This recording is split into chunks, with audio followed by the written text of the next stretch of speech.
In planning our special exhibit for 2020, we wanted to do something as a museum to mark the 100th anniversary of the 19th Amendment. We played with a lot of ideas. We looked at how the memory of the American Revolution shaped the suffrage movement of the late 19th and early 20th centuries. We looked at women's involvement in the Revolutionary War effort. But then Laurel Ulrich sent me Jan Lewis's article about rethinking the New Jersey women voters. And I thought, wouldn't it be wonderful to be able to put together an exhibit that shows the public this little known story? So I brought the idea to our board historian, Jane Kamensky, and she said, well, no one has really proved that there were many women voters, if any at all. So if you're going to do something like a tableau with a woman casting a ballot in 1800, you better prove that that was true. We went out on the search. Now, in an article published in the early 1990s, there was a footnote to the Bedminster poll list saying that 2 women were recorded as voting, which we subsequently found to actually have been 3 women. But it was in that moment of excitement about possibly doing this exhibit, but concern that really needed to get a clearer handle on what women were voting and to what extent, that I asked Marcela to please find some poll lists. We had about 2 weeks to find these before we would have to move in another direction. Cue the curatorial staff at the Museum of the American Revolution to actually go in and mine the archives of local institutions, the New Jersey State Archives and town clerk's offices and historical societies across the state of New Jersey to be able to locate and identify some of these poll lists that might have women voters on them. And this was like searching for a needle in a haystack. We knew that it would be an extremely difficult endeavor, and we were incredibly fortunate in that regard.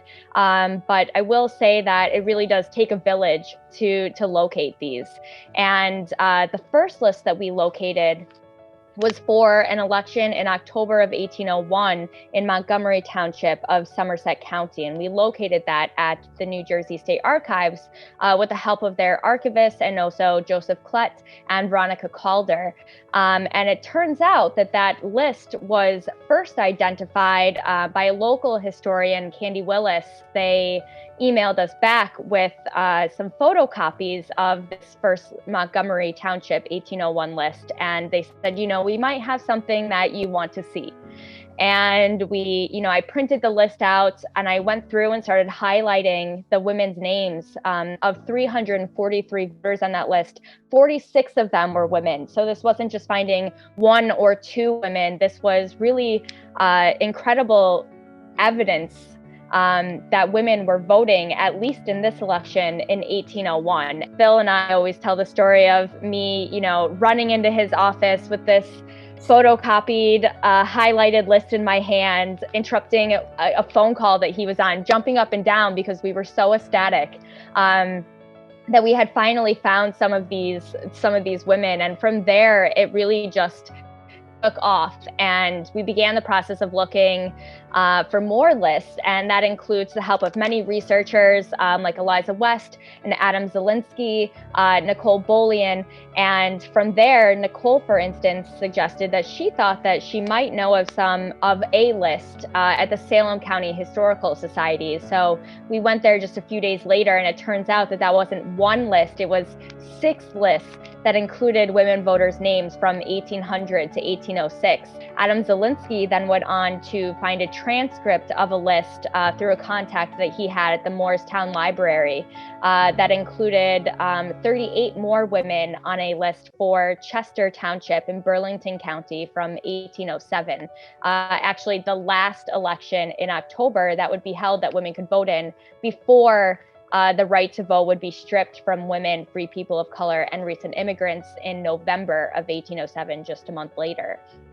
And after we had discovered these lists, we realized, the next step now is to kind of take these women's names who right now at that point were just on paper, and to kind of rescue them from the margins and do some genealogical research to begin to learn more about who these women were, who their family members were, who they were voting with, possibly their religious affiliation, when or who they married, what property they owned, and really just opening a new window into the lives and experiences of these women. And we were very fortunate to have even more help in that regard from Laurel Ulrich and the search team with Family Search, including Rebecca Bettinger, with the help of myself, both myself and Philip Mead, as well as Matthew Skick, to really lead the research process. And what we discovered is that a lot of this research could be done by home.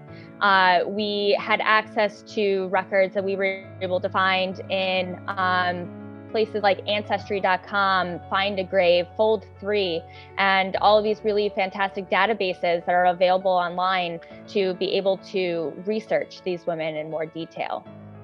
And then when we got in touch with Elaine Buck and Beverly Mills, we had a whole new project, which was to try to identify which of the voters on our lists might be people of color. They were able to quickly identify names from their own genealogical work and from their work with the Stoutsburg Cemetery and the Sauerland Stoutsburg African American Museum. And from that, we have been able to glean the names of at least four voters of color, possibly five. And it's an ongoing project. We're really excited to see what happens once these poll lists are online and available to the public. We'd love to have more of these names get identified. Maybe more of their graves will be found. Maybe some more portraits. That would be a real opportunity to learn in much richer detail what the lives of these women were all about, and what voting meant for women and people of color in the early republic.